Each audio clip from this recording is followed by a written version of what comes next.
Well, our International Relations Minister, Dr. Naledi Pandor, says there's nothing unusual about recalling its envoys. She also called for an immediate end to hostilities in the Middle East during a meeting with Ukraine's Foreign Affairs Minister.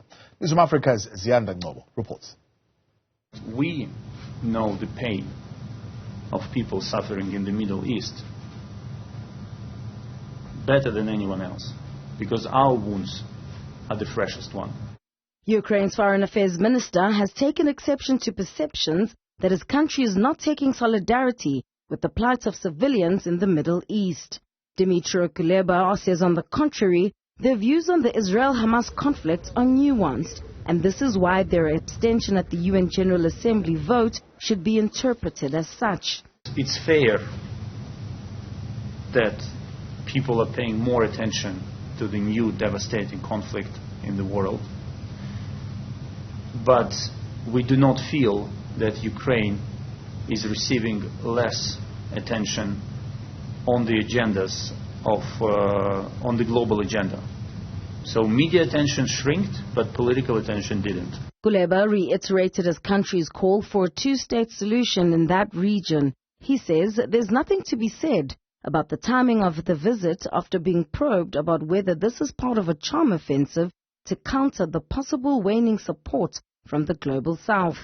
I'm here not on a snap visit. We've been working on this visit for a while. Going to Africa is our consistent policy, and it has nothing to do with today's headlines in any media outlet of the world. It's a strategy. It's not demand-driven. International Relations Minister Dr. Naledi Pandor has slammed Israel's ambassador to South Africa, Eliev Belotsarovsky, for his comments related to the war. She says their comments are akin to those of U.S. Ambassador Ruben Brigetti's claim that the government loaded arms bound for Russia to continue waging its war in Ukraine, that they are simply baseless and without evidence. There seems to be a strange practice among some ambassadors in South Africa that they can just say what they like.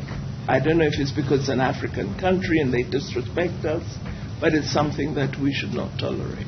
Pandor has also clarified why the government has recalled its diplomats from Israel.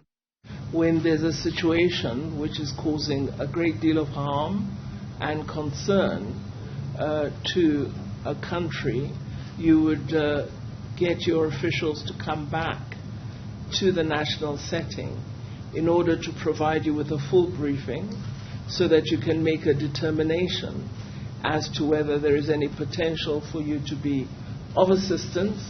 Minister Pandor is expected to make a statement on the Israel-Hamas war in Parliament, where she'll be answering questions in the National Council of Provinces. For Newzroom Afrika on Channel 405, I'm Ziyanda Ngcobo in Tshwane.